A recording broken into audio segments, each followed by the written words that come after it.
अभी हम पढ़ते हैं नेचुरल गैस। नेचुरल गैस क्या होता है? नेचुरल गैस जो है ये हम एज अ फ्यूल के तौर पे यूज़ करते हैं। ये आप देख सकते हैं डायग्राम में कि जिस तरह से हम घरों में चूल्हा वगैरह जलाते हैं वो किससे जलाते हैं? नेचुरल गैस से। और हम फिर उस पे वो जो चूल्हा हम जलाते हैं उसकी वजह से हम खाना पकाते हैं। ठीक है, तो नेचुरल गैस को हम एज अ फ्यूल के तौर पे यूज़ करते हैं। नेचुरल गैस की कंपोजिशन क्या है इस पे हम आज बात करेंगे और ये कहाँ से हासिल होती है।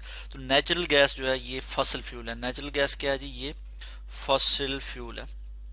फॉसिल फ्यूल्स क्या होते हैं कि millions of year ago plants और एनिमल्स के जो डेड रिमेन्स थे वो ज़मीन के नीचे चले गए, वो बरीड हो गए, दफन हो गए ज़मीन के नीचे, ज़मीन की तह में चले गए और वहाँ पे हाई टेम्परेचर और प्रेशर की वजह से जो है वो उनका उनका क्या हुआ? उनकी डिकम्पोजिशन हुई। ठीक है, मैं यहाँ लिख लेता हूँ and animals plants and animals और इनके जी क्या? Dead remains. Dead remains, plants और एनिमल के जो डेड रिमेन्स हैं वो जब ज़मीन के नीचे चले गए, यानी अर्थ क्रस्ट में, ज़मीन की निचली तह में, अर्थ क्रस्ट, ठीक है, ज़मीन की जो तह है अर्थ क्रस्ट, जिसको क्रस्ट कहते हैं, अर्थ क्रस्ट, तो ज़मीन की तह में जब चले गए, ठीक है, ज़मीन की आप यूं समझे लेयर में चले गए, ज़मीन के नीचे जो लेयर्स हैं, ठीक है, उसमें अर्थ क्रस्ट भी एक लेयर है और वहाँ पे जब प्लांट्स और एनिमल के डेड रिमेन चले गए तो वहाँ पे क्या था जी? अर्थ क्रस्ट में यहाँ पे जो है वो एयर नहीं थी। ठीक है, हम कहते हैं एब्सेंस ऑफ एयर। वहाँ पे क्या थी? एब्सेंस थी एयर की। तो SENC, एब्सेंस ऑफ एयर और high temperature, high temperature and pressure. Temperature को मैं शॉर्ट में TEMP से लिख रहा हूँ and pressure PRESSURE। High temperature और प्रेशर की मौजूदगी में वो जो प्लांट्स और एनिमल के डेड रिमेन्स थे ये चेंज हो गए किस में जी? फॉसिल फ्यूल में। किस में चेंज हो गए जी? फॉसिल फ्यूल में। और हम जो है फिर उनको ज़मीन के नीचे से निकालते हैं और उसके बाद उनको हम एज अ फ्यूल के तौर पे यूज़ करते हैं। जैसे हम क्रूड ऑयल को ज़मीन के नीचे से निकालते हैं, ठीक है, क्रूड ऑयल, और उससे फिर पेट्रोलियम की जो मसनूआत है हम हासिल करते हैं। क्रूड ऑयल भी क्या है? ये फॉसिल फ्यूल है।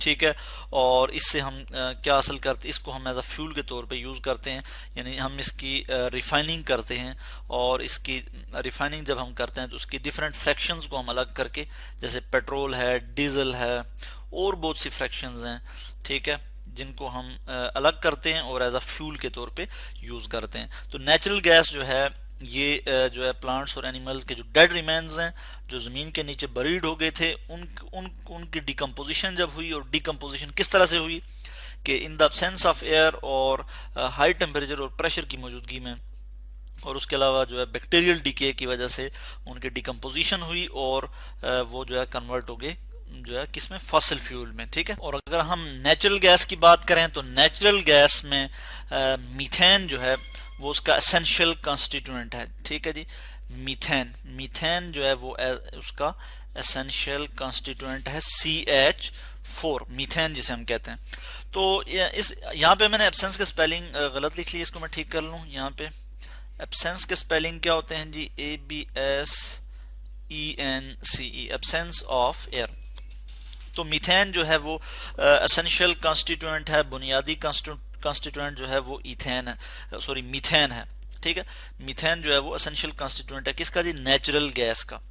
तो नेचुरल गैस को हम किस लिए यूज करते हैं? नेचुरल गैस को हम एज अ फ्यूल के तौर पे यूज करते हैं। ठीक है, डोमेस्टिक फ्यूल के तौर पे यूज करते हैं और यानी घरों में हम इसको जलाते हैं खाना वगैरह पकाने के लिए, फूड कुकिंग के लिए।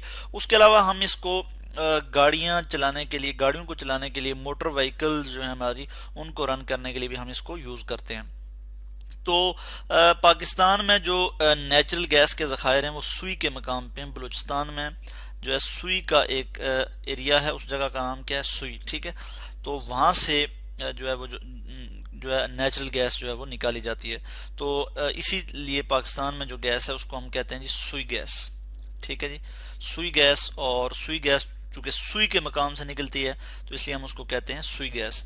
तो इसमें अगर हम सुई गैस की कंपोजिशन की बात करें कि जो सुई से जो गैस निकलती है यानी वो क्या है? नेचुरल गैस ही है। तो उसकी कंपोजिशन की अगर हम बात करें तो उसमें मीथेन जो है वो हम देखते हैं मीथेन यानी CH4 जो है वो 87.67% मौजूद है।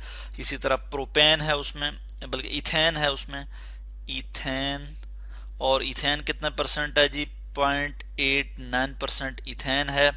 ठीक है, उसके अलावा और क्या है जी, प्रोपेन है, PROPANE, प्रोपेन, और ये कितने परसेंट है जी, इज इक्वल टू 0.26%। ब्यूटेन है, ब्यूटेन, और ब्यूटेन हमारे पास आ जाता है 0.37%। ठीक है, इसके अलावा नाइट्रोजन भी मौजूद है, होती है, nitrogen gas is equal to 2.46% nitrogen gas होती है।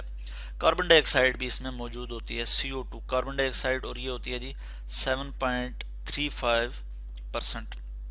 ठीक है, तो ये हमने बात की कि सुई गैस की जो कंपोजिशन है वो उसकी हमने बात की, और इसमें हमने मेनली देखा कि जो हाइड्रोकार्बन्स हैं, लो बॉइलिंग हाइड्रोकार्बन्स, ठीक है, जिनका बॉइलिंग पॉइंट कम होता है, उनका मिक्सचर होता है नेचुरल गैस। ठीक है, तो मीथेन, इथेन, प्रोपेन, ब्यूटेन, ये क्या है, ये हाइड्रोकार्बन है। ठीक है, मैं यहाँ पे लिख लेता हूँ कंपोजिशन। ठीक है, बल्कि इसको मैं यहाँ से ठीक करके लिख लूँ, कंपोजिशन, COMPOSITION, कंपोजिशन।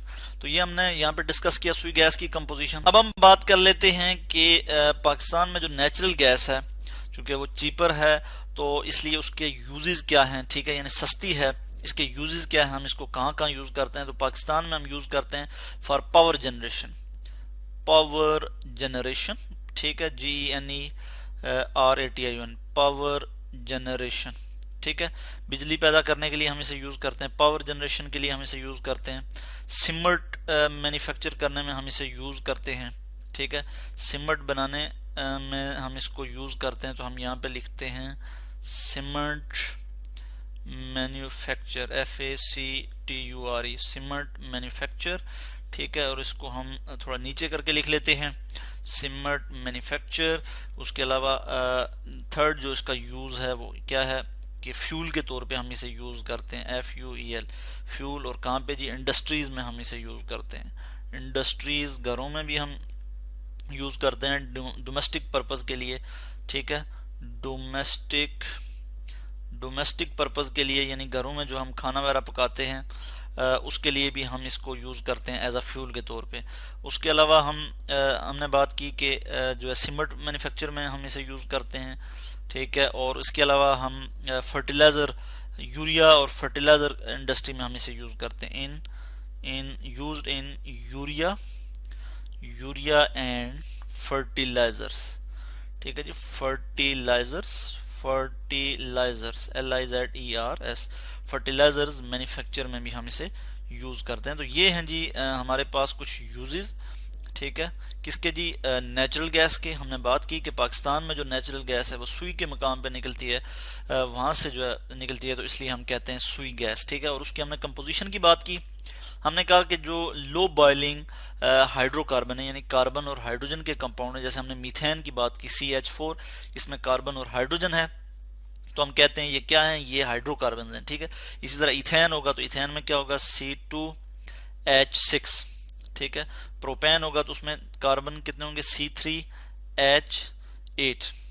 ठीक है, तो इस तरह ब्यूटेन में C4 और H क्या होगा, 10। तो ये क्या है, ब्यूटेन। तो ये क्या है, हाइड्रोकार्बन है, कार्बन और हाइड्रोजन के कंपाउंड है। ठीक है, तो इस तरह से ये जो लो बॉइलिंग अल्केन है, इनका मिक्सचर है, इसमें नाइट्रोजन गैस भी है, कार्बन डाइऑक्साइड गैस भी है। ठीक है, ये हमने इसकी कंपोजिशन डिस्कस की। हमने बात की कि जो नेचुरल गैस है वो कहाँ से आती है। तो हमने कहा नेचुरल गैस जो है ये फॉसिल फ्यूल है, जो कि प्लांट्स और एनिमल के डेड रिमेन्स जो कि ज़मीन के नीचे चले गए थे हज़ारों साल पहले, तो बल्कि हम कहते हैं मिलियंस ऑफ ईयर अगो, जो ज़मीन के नीचे बरीड हो गए, और बैक्टीरियल डीके और केमिकल रिएक्शन और हाई टेम्परेचर और प्रेशर की मौजूदगी में उनकी डिकम्पोजिशन हुई और वो कन्वर्ट हो गए जी नेचुरल गैस में, क्रूड ऑयल में। और इस तरह से हम जो है नेचुरल गैस या क्रूड ऑयल को हम जो है यूज़ करते हैं एज अ फ्यूल के तौर पे।